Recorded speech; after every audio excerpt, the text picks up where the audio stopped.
Hi, my name's Rachel and today we're doing an author's behaving badly on Cassandra Clare. Now, I have to let you know that this is part 1 in a series of 3 because Cassandra has been involved in so much bad behavior that I had to break it up into 3 parts.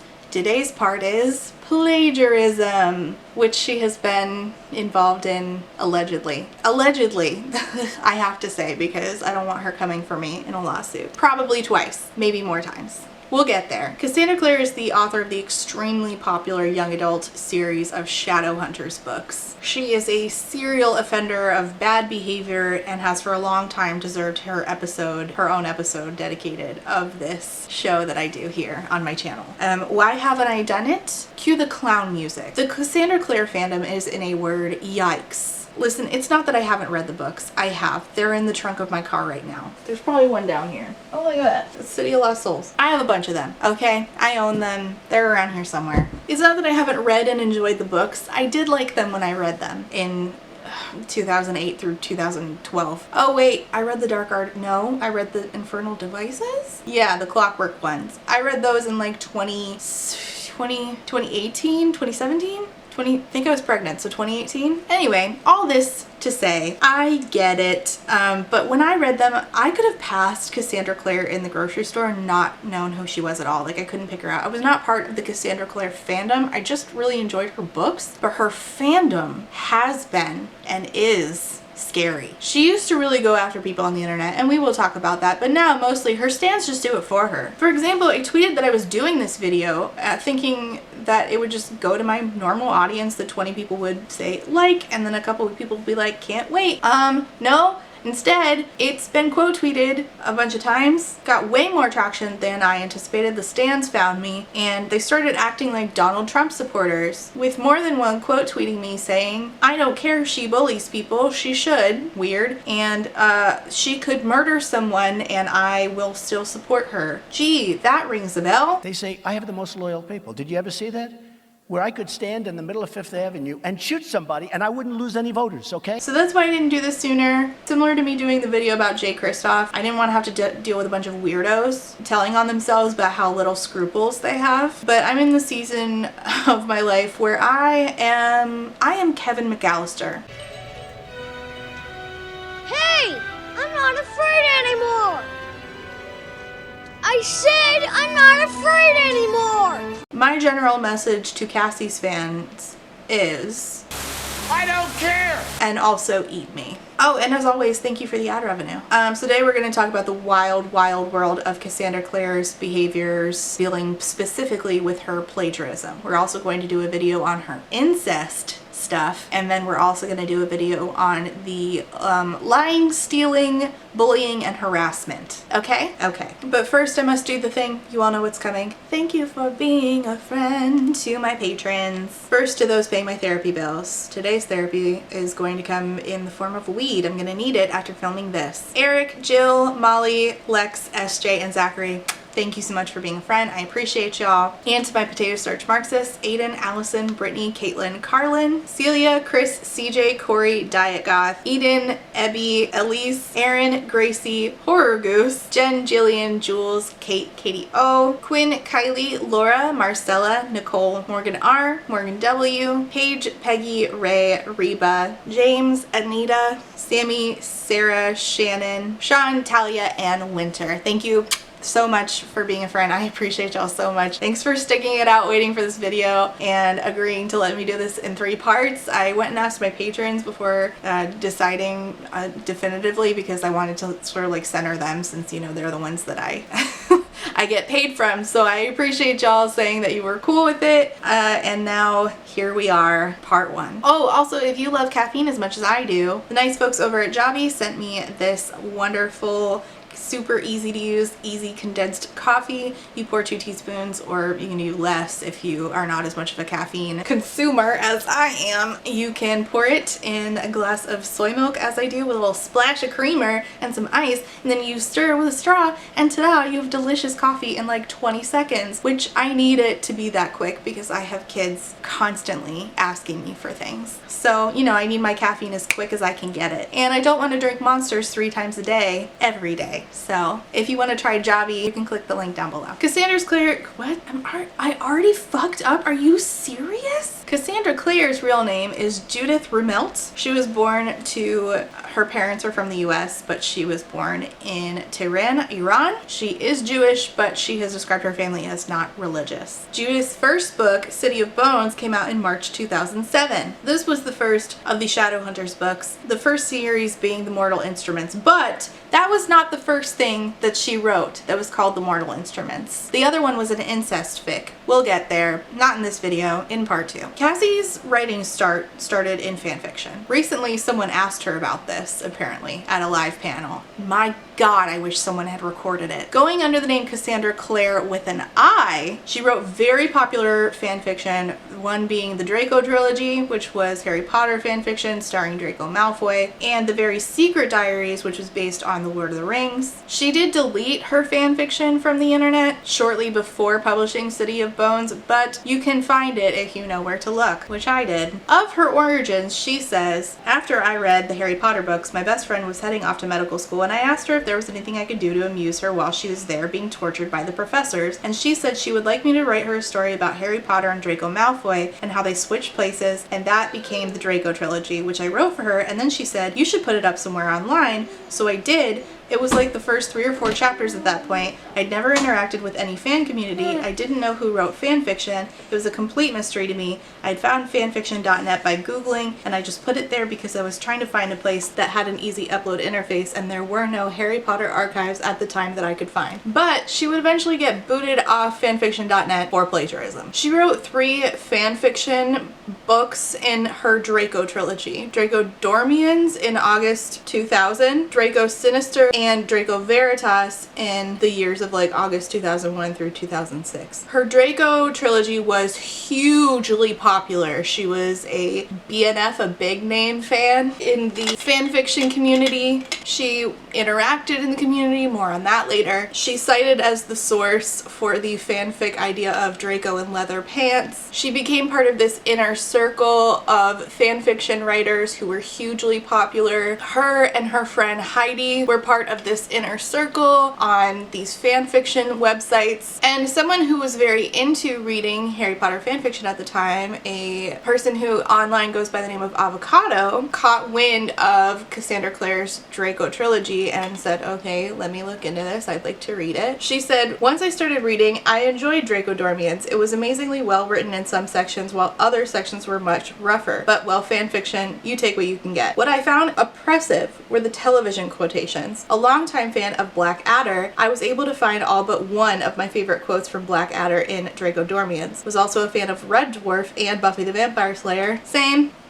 Both of which were quoted heavily. I recognized the book Epicyclical Elaborations in Sorcery from Patricia Reed and Caroline Stevermer's Sorcery in Cecilia, and there were other lines and sometimes scenes that seemed familiar. None of the quotations were specifically cited, nor was there a general disclaimer in the posted version of Draco Dormiens indicating that quotes were used. The use of occasional one-line quotations without citation was not particularly unusual at the time, but the sheer amount of quotations used in Draco Dormiens bothered me. By and large, however, the prose was well done, if uneven, and I'd enjoyed the story. So she leaves a positive review on fanfiction.net. She mentions some of the quotes and references, and also she emails Cassandra Clare. She said that she had found the constant use of quotations from other pieces of media to be distracting and out of character. Like, one of the things that she brought up was Draco talking about airline food being, you know, subpar because he's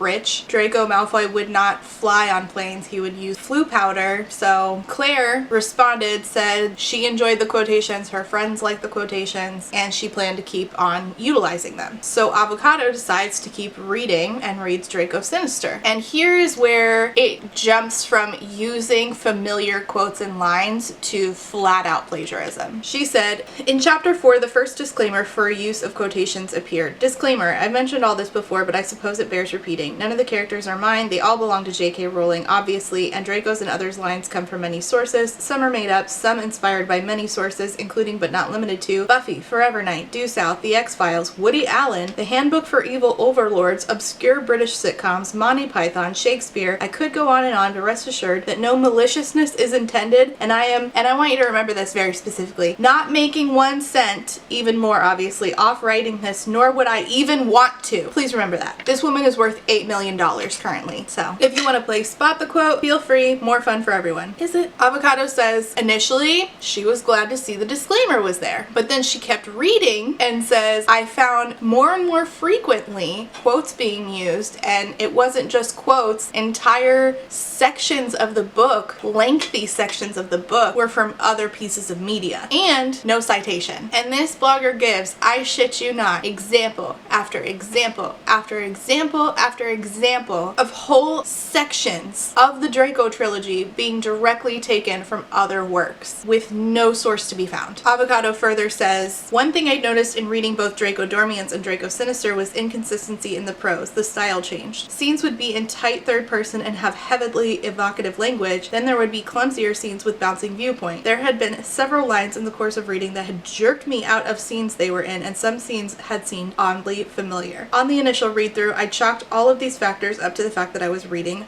fanfiction. I was no longer so generous. I believed then and believe now that the explanation for the unevenness, the inconsistencies, the viewpoint changes, and the strange lines is plagiarism on a large scale. These changes in style are largely concealed by the placement of scene breaks and the insertion of humorous television quotations. She says that she started doing web searches and she found that people were posting quotes from the Draco Trilogy saying that Cassandra Clare wrote this when they were actually quotes ripped directly from Buffy the Vampire Slayer, Blackadder. And so she says, I left a review on Draco Sinister saying Pamela Dean wrote the Secret Country Trilogy, because Pamela Dean is one of the other works of art that Cassandra Clare ripped off in huge sections. Then they decided to contact somebody who was a moderator for fanfiction.net. This moderator said that this lifting of entire pieces of one art to stick into another was not acceptable, and she forwarded it to the rest of the moderators. She told Avocado the complaint will probably take about a week to review, and that if the moderators decided that plagiarism had occurred, that Cassandra Clare's entire account was going to be deleted and that she would never know who filed the complaint. And as a result of this blogger who did the right thing, Cassandra Clare was found to have plagiarized. Cassie violated fanfiction.net's rules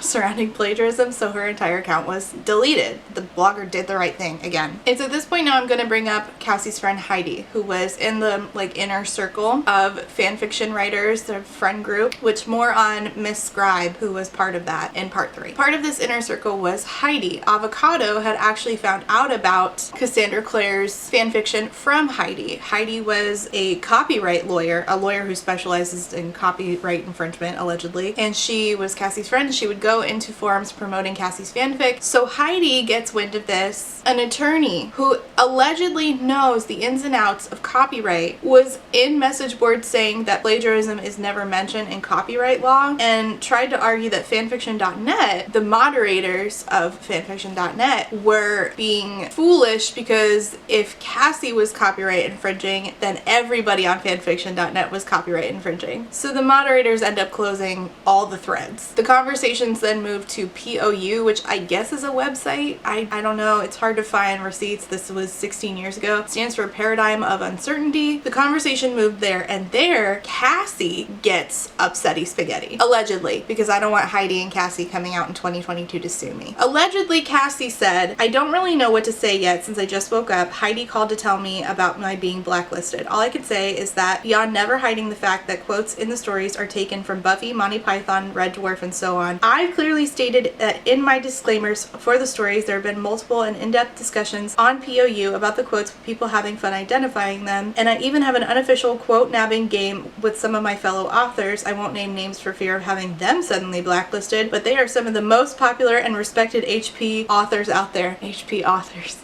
You didn't even call them fanfic authors. Oh man, that's telling, isn't it? I want this quote from Buffy Red, Dwarf Babylon 5, you can't have it, and so on. As for the secret country, I also stated in my disclaimer that Draco's trip to the afterlife was an homage to Pamela Dean, and a friend of hers wrote me after I posted it and said she loved the homage and thought it was great. Pamela Dean's friend does not have the authority to tell you it's okay for you to plagiarize Pamela Dean. I'm just saying. There was some discussion of Dean's books on the POU list as well afterwards. I was planning to do some crossover stuff with it down the line, although at the moment it looks like there may not be a down the line, says the woman who is an $8 million worth having author 16 years later and served absolutely no consequences. Ditto the fact that some of the fencing scenes are homages to the Amber Chronicles. Corwin's signature fencing move is Draco's. Simply seemed to be an homage since it was disclaimered and discussed on list. I have referenced countless authors and TV shows. There's no way I can count them all, but I do believe they've all been mentioned in my disclaimers. I have to ask myself, if the problem was not strong enough disclaimering, is that a word? Is that a word? Aren't you a writer? Why didn't they contact me in any way and ask me to beef up the disclaimers? I would happily have done so. Because you're a fan fiction writer. They don't think that you're actually gonna do anything. Like, they have to decide if, like, the litigation is worth doing. Why would they contact you? Like, why do you think you're worth being contacted? I don't, what? You should know better. You shouldn't have to wait to be told, hey, you can't do this, to know better. And also, this is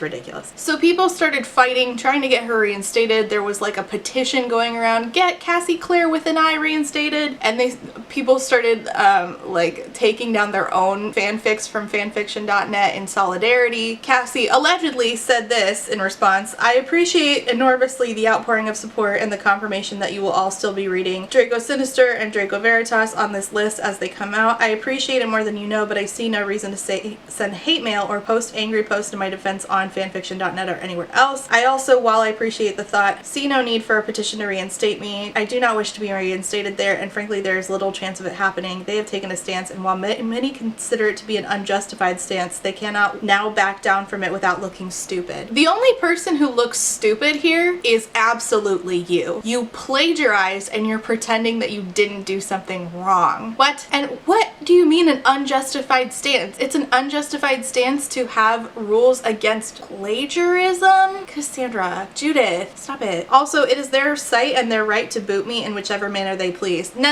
You don't get to do that. You're pretending you didn't just say that they have stupid rules that are unjustified. You're pretending. Stop it. If they had booted me for misspelling Weasley, there's nothing I could or would do about it. If this is the way they run their site, I frankly don't wish to be a part of it. Oh my god, disingenuous bullshit. That is ridiculous. You cannot compare you plagiarizing entire sections of novels to misspelling the word Weasley. There is no comparison. What are you talking about? Again, the only person who looks stupid here is you. I appreciate the actions of the authors who have taken down their stories to show solidarity. Schnoogles to Heidi, Ebony, Alicia, Sue, and others. I am not planning on changing the style in which I write my stories or ceasing to include homages and references where I wish to. Plagiarism, in quotes, is by definition borrowing work from a source and passing it off as your own. I have borrowed quotes and quite intentionally paraphrased that scene from Pamela Dean, and was quite clear in stating that I was doing so. I was not passing off the Buffy quotes or any other references as my own work, as anyone on this list clearly and surely knows. False! Because people were on the internet who were fans of yours using those quotes and attributing them to you because you did not properly source.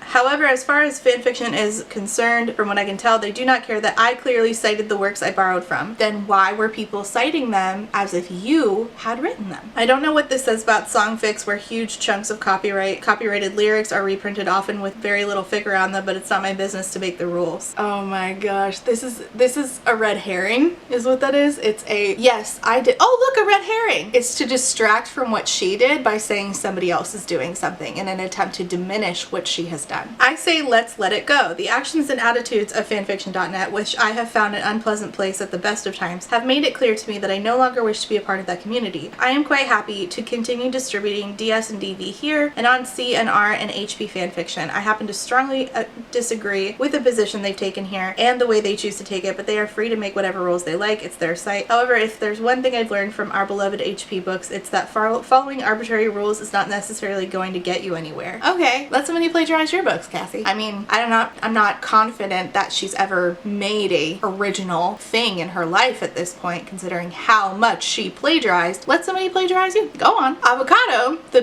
blogger who brought this to the attention of fanfiction.net, said Cassandra Clare did not acknowledge in her original use of the text the name of the author of the book, nor did she even list the correct book title from Pamela Dean. She gave no indication on which parts were hers and which parts were her own, according to Avocado. Avocado further says she did in fact take the text out of the book, cut a few lines, shorten a few others, and change character names, which begs the question, why didn't she list the correct book title and the author? Cassie sees Avocado say this and allegedly responds, sigh, I haven't been doing much self-defending because A, I thought it was pretty obvious that I'd made a mistake and that I knew it, and B, I don't want to flame more, which this will turn into quickly. No, false, wrong, you're lying, you're full of shit. You did not make it obvious that you made a mistake. You said that the rules on fanfiction.net were unjustified and that other websites were also doing plagiarism. You pulled a bunch of red herrings, pretended you did nothing wrong, said thank you to the people who were supporting you by withdrawing their own shit from fanfiction.net. If you made a mistake, then why were you glad to see fanfiction.net have less viewers? You never said you made a mistake. You did not make that clear. You're a liar. I am actually a professional writer of nonfiction. Whether you believe me or not is immaterial. I am a journalist. This is actually true. She was a journalist. I'm not sure that she does it anymore, but she was at the time a journalist. It's how I make my living. I also write my own fiction. Do I consider either my published nonfiction or the original fiction I write to be in any way, shape, or form similar to my fanfic writing? No, not a chance. This will come up later. Am I going to work Buffy quotes into my magazine's articles? Bloody unlikely. What the point would be escapes me. Ditto my original fiction, so the likelihood of a wake-up call on those fronts is unlikely. I have always seen fanfiction as a venue in which I can do what I cannot do in those other venues, namely what Minx called earlier a pastiche, weaving together J.K. Rowling's words with my own plotline and incorporating bits and pieces of other fantasy worlds. I'd have to ask you if you'd been a member of the POU list. If you were, you'd have seen the discussions that followed the release of each chapter. Oh, that's the sword fighting bit from Zelazny. Oh, that's the scene from such and such episode of Buffy. I never made it any secret that that's what I was doing, and since fanfiction is by nature so derivative, and since I have seen many other fanfics doing the same thing, pulling chunks of text from books, rewriting scenes from movies, dozens upon dozens of quotes from Buffy, Monty Python, Blackadder, and so forth, I even have a sort of, she repeats this line a lot, I even have a sort of unofficial quote nabbing contest going with other fanfic writers. If we found a cool quote, we'd claim it for our next chapter before anyone else snagged it. It really did seem to me as long as it was disclaimered, it was fine. But you didn't disclaimer correctly on purpose, which led to people quoting you when they were actually quoting another piece of media that you had ripped off. And this was kind of your intention. I used to get dozens of emails in which readers sent me sources, sometimes quotes saying sometimes whole pages of text from other books or plays saying, Cassie, I think you should have Draco say this, or maybe you should use this description place setting. It seemed to me that my audience understood what I was doing or trying to do with my fanfiction, and that as long as I was not concealing this from them, it was alright. As for the Pamela Dean section, when it came out, she was discussed on POU. People were pointed, not by me, to where on the web they could go download the complete text of her books. Now that's copyright infringement for you. But so is what you did! Red herring again. So I didn't feel it as if I were trying to hide anything. I'm not saying I don't realize now that I was not correct in my assumption. I'm just saying that's what I thought, and that I certainly didn't mean any harm to anyone. Intention does not equal impact. Your intention was to be a big name fan by any means necessary, allegedly. And you did that, and then when it was proven that you could not have done that without the copy and pasting of other works, thus making your own work completely uneven because it showed where it was an actual professional's writing and where it was your stuff. Yeah. This is so funny. I know some writers have pulled their work to show solidarity. Many others have pulled their work because they've done the exact same thing I did, pulled a chunk of text from another book, paraphrased it, mentioned it in the disclaimer. But you mentioned the wrong book, and you didn't even put it where the text was. Like, this is a lie. It is easy with fanfiction being the gray area it is to be confused. That's fair. That is a true statement. Now they don't feel safe. Now you are making a disingenuous argument again, making it about, oh, other people don't feel safe to write. Look what happened because of what you did to me. stop, because they are confused. It is confusing. I've heard a lot of confused people, so I know. I'm confused as to how you think this was gonna work on me. I'm not stupid enough to believe this. I am not going to stop writing. And she didn't. Here we are 16 years later. She's worth $8 million. But I am also not going to say that I will not change the way I've been writing. I need to think this over, talk it over with lawyers, and discuss with professional authors. I had even thought of sending the chapter in question over to the author, Pamela Dean, and asking her if she minded it. Don't think I haven't been giving this thought, or that I am simply allowing everyone to rally around me blindly because I feel that I'm perfect or have made no mistakes. I don't feel that way. And I have asked on other lists, and I believe on this one as well, that people not send angry emails to fanfiction.net or rant to the moderators on my behalf. I apologized over on POU and offered to quit writing and resign as a moderator. I have communicated with friends of the author in question about what the best thing to do would be. That's not their business. Oh my god. I am not taking this lightly, but I am also trying to not get into a flame war about it. If you think I don't feel terrible, rest assured I feel terrible. If that isn't enough, continue with this conversation with me off list, since I also feel terrible that this has taken up so much of this list time and space. Cassandra. So Avocado, the blogger, contacted Pamela Dean, and Pamela Dean responded saying that she had received an email from Cassandra Clare requesting permission to use her work, but that Cassandra Clare had only mentioned the Land of the Dead, not Nightmare Grass or any other text that she had already incorporated into her work. And again, Cassandra Clare in another thread got upsetty spaghetti and allegedly said, and just to say, I did go to the author for permission yesterday and sent her a copy of the chapter. We've exchanged some very nice emails since. I'll let you know how it shakes out. Odd that she was so much less concerned about this than, say, a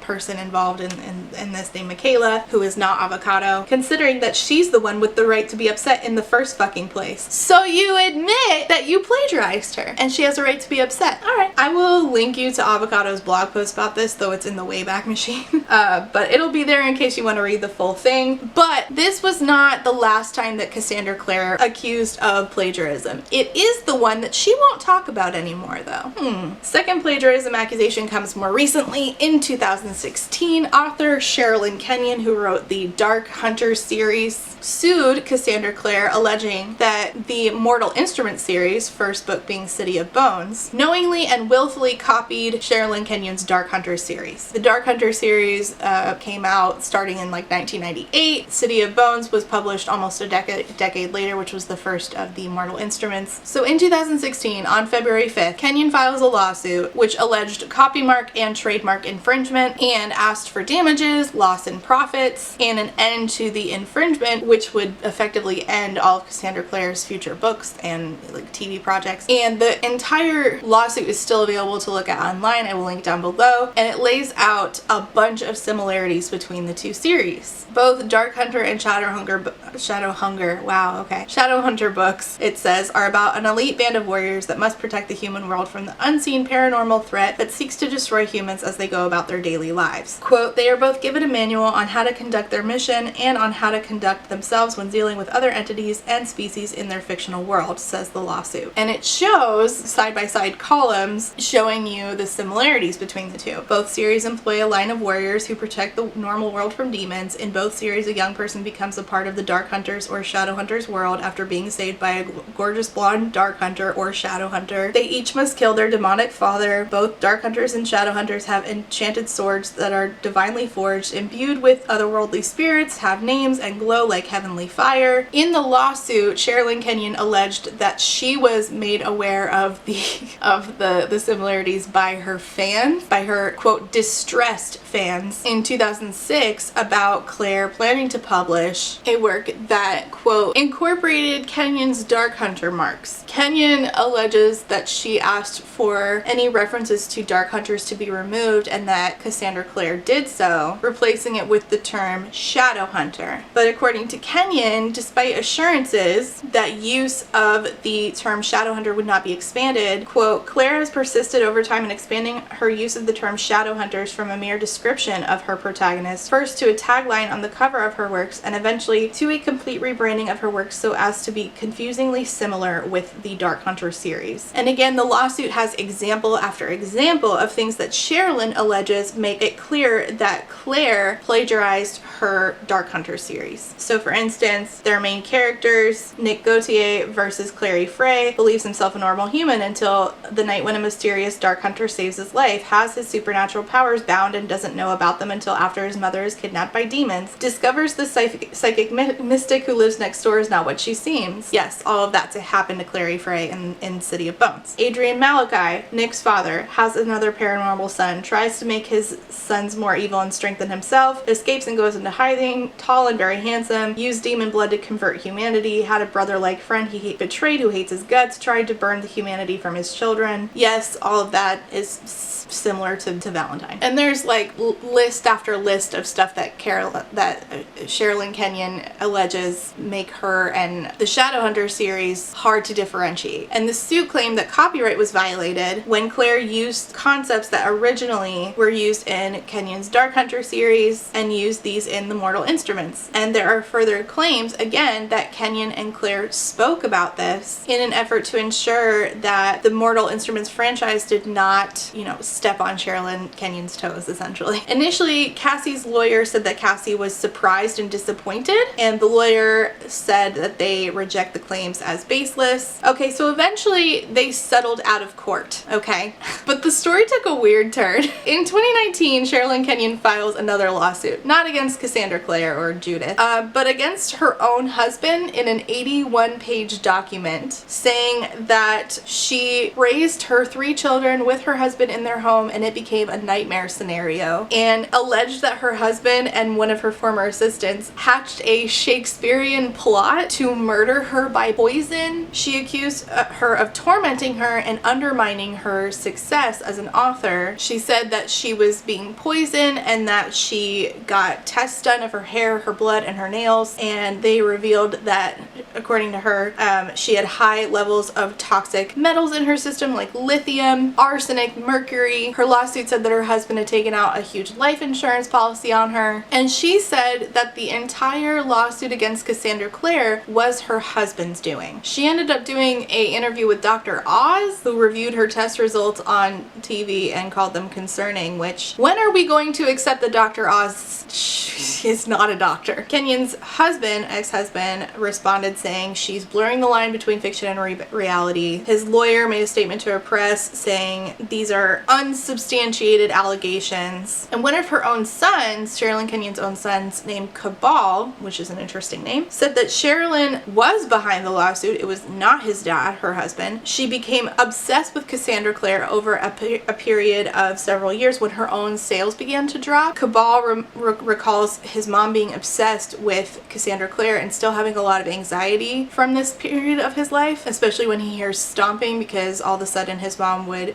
stomp around the house and then the door to the living room would, slam open and Sherilyn would allegedly start yelling about Cassandra Clare and how Cassandra Clare's a whore. Fantasy author Kelly Link, who was a friend of Cassandra Clare's, referred to Kenyon on Twitter as a sandpit of strangeness and misery dressed up in a swan hat. Soon after the lawsuit was filed against Cassandra Clare by Kenyon revised it, dropping the accusation that Clare had violated Sherilyn's copyright, which was one of the lawsuit's central claims. The remaining claims were over designs and branding, and it was settled on for an undisclosed amount. And Kenyon says that she and her husband had to take out an extra mortgage on their house to pay their legal fees for this. He says that it was not him who tried to do the lawsuit against Cassandra Clare, and it was entirely Sherilyn, and that this crusade against Cassandra Clare caused her mental state to deteriorate. She claims it was her husband who pressured her to go after Cassandra Clare, even though she says she knew it was a bad idea. And she says that this lawsuit against Clare was just one of many acts of sabotage that he made against her. And she put this, as well as many others, in her lawsuit against him, which again is 81 pages. And Kenyon drafted the lawsuit herself, according to her lawyer. The lawyer, Connie Reguli, said, "Sherry's an author, so she was very verbal. It's so much easier if my clients start out drafting." I'm sure it is. I'm sure it is, Connie. The complaint, the 81-page lawsuit, reads like a gothic novel, has references to witchcraft, only slightly brings up the poisoning, but says that her teeth were falling out, she had like stomach cramps, respiratory issues. But it was just like page after page of little things that she brought up that she feels like were slights against her by her husband. A journalist did try to look into the whole, I'm being poisoned, there's lithium in my blood and nails and hair. The journalist spoke with the lead scientist and head of the lab that did the testing, and the scientist said that the levels were not high enough to support her theory, and it could have been from the paint in her house or exhaust from her car. So it's clear that Kenyon is not a super reliable source of info, at the least, right? And this whole thing muddied the waters for accusations of plagiarism against Cassandra Clare. Was it her doing the accusations? Was it her husband? Was it entirely baseless? But Clare did plagiarize at least once. So it's not outside of the context of reality to suspect that she'd do it again. But Cassandra Clare did decide to talk about this accusation of plagiarism, and it's still available on her Tumblr, and I'll read parts of it to you. I had hoped never to revisit this nightmare at all, but unfortunately the Washington Post linked me to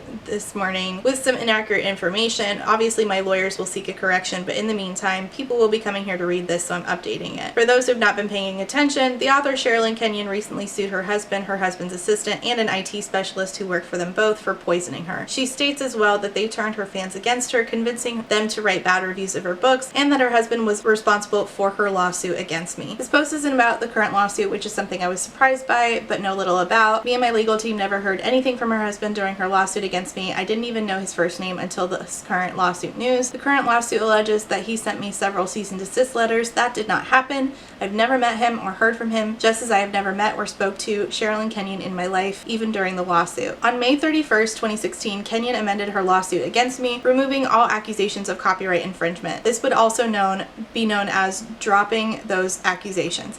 No, not exactly. I mean, in like a legal sense, you're not being accused, but she still thinks you did it. So here's what I said at the time of the lawsuit. The problem is that no one knows the copyright infringement claims were dropped, and when I see it mentioned, it's always stated as a fact that I'm being sued for plagiarism or copyright infringement, and I am not. This hasn't been anything but a trademark lawsuit for a year and a half now, and this doesn't just turn up in internet gossip. It turned into a poorly researched article on Forbes, for instance. This is an accusation I have to live with despite the claim having been withdrawn. You are a serial plagiarizer. You did it before. You refuse to talk about what you did 16 years ago because you know it makes you look guilty, because you are. Oh my god. She's so disingenuous. As for the trademark part of the suit, this was settled in May 2018. I had many misgivings about settling. I did not and do not now think that Miss Kenyon's trademark was ever infringed on, and I certainly know I and my publishers were never part of a conspiracy to harm or defraud her. None of us were even familiar with her books. I and my lawyers waited years for Kenyon to provide promised evidence that she had ever met me, or that my publisher, as she said, was in a conspiracy to defraud her of her trademark. None ever surfaced. In the end, in these situations, you settle a lawsuit because being sued is hellish. Yes, it is expensive, but it is also grinding and miserable. Every day you are exposed to new shocks and new unpleasantness. There were many times I considered committing suicide because I was so deeply sunk into despair at the idea that someone I did not know and had never met was determined to destroy my life and to somehow destroy or take from me all the work I had done for 10 years. Everything that mattered to me, everything I had worked so hard. I never understood why. I still don't. I barely slept. I couldn't write Chain of Gold. I spent nights shaking and vomiting and crying. Thought trial might give me some answers to what was happening, but also I knew it meant the case could drag on for yet more years. Together with my publisher, we settled with Kenyon, but only the trademark part of the suit. That was all that was left. The copyright was dropped in May 2016. Had it not been, I never ever would have settled, which is something I would have told you, Washington Post, had you needed clarification. She said, I am not being sued for plagiarism. She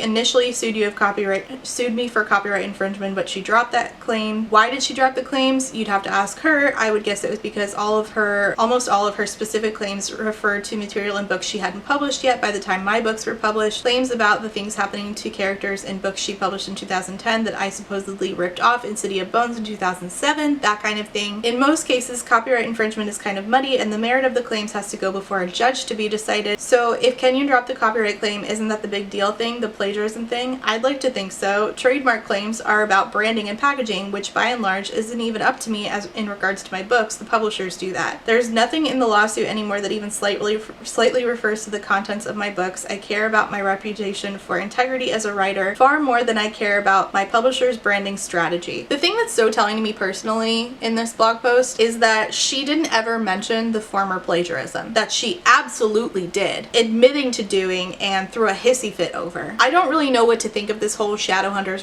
versus Dark Hunters thing. Personally, neither of these women seem trustworthy to me, so I don't know. I do know that Cassandra Clare repeatedly plagiarized while writing fan fiction, so it would not surprise me at all if she did it again. And her plagiarism, her fan fiction past, cannot be divorced from her published works, because pieces of the Draco Trilogy became the Shadowhunter series. That part of Jace's backstory where he talks about how his dad gave him a falcon and told him to raise it, and then his dad was like, you can't have attachments because toxic masculinity, and he makes him kill the falcon or kills it himself. I can't remember. I don't know. It's been like a million years since I read that book. They're all in the trunk of my car. What do you want me to do? It's very clear when you look at the Draco Trilogy and you look at the Mortal Instruments, the City of Bones books. Clary is Ginny. Alec is Harry. Valentine is Lucius Malfoy and Voldemort. And Jace is Draco. He's the same characterization as Draco. They share direct lines. They share nervous tics. They look the same. They have the same memories. But she claims on Twitter that her and Sarah Reese Brennan, who wrote In Other Lands, who both started out in, the fan fiction world, that they are not the same as E.L. James because their work is not fan fiction. Yes, it is. That's a lie. You slapped a new coat of paint.